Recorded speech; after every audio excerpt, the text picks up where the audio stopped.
In this video, we're going to be looking at dots, the difference of two squares. There's a formula for dots. A squared minus b squared equals bracket a plus b times bracket a minus b. This asks us to factorise the following. 16p squared is our a squared. So to find our a, we have to work out this, but without it squared, so root 16p. This would equal 4 because 4 times 4 is 16. But remember the p at the end, so it will be 4p. So our a would be 4p. Now we have to work out our b. This is b squared. So if we have to do root 64q squared.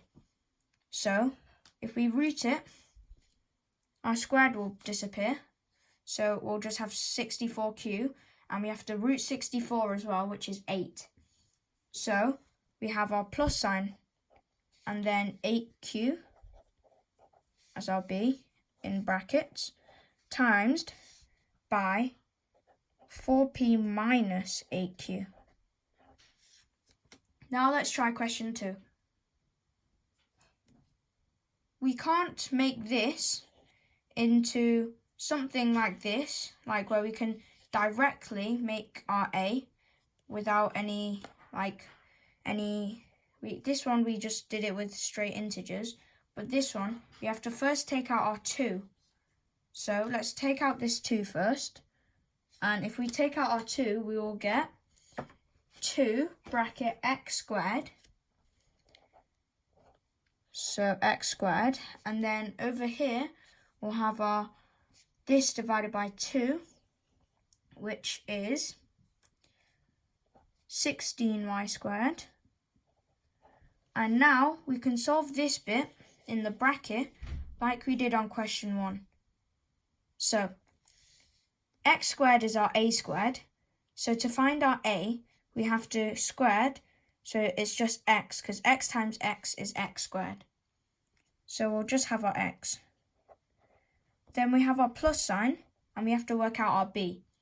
So we work out root 16y, which is 4 and y.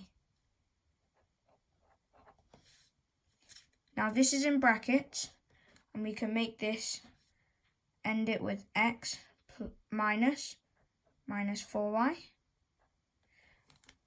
And then, remember we still have this 2 here, so I'll put the 2 back on here. Now, we factorise a fraction. It's exactly the same, you just do it separately for the numerator and the denominator. So let's take out 6 first of all for this equation. 6, and then we have an x here. And then we find out what we have to get from 6 to 42. We'll have a 7. Now we can check that again. 6x plus 6 times 7, which is 42. That is correct. If you don't know how to factorise, check out my video on factorising. I'll put a link in the description.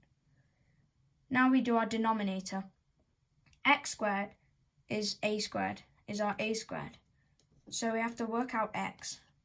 Work out our a here. So that is going to be x here, then a plus, and then this one will be 7, because it's root b here, and then x minus 7. Now we can simplify this fraction by deleting these 2 brackets, because they're the same. So we can divide both top and bottom by x plus 7. So our final answer would be 6 over x minus 7.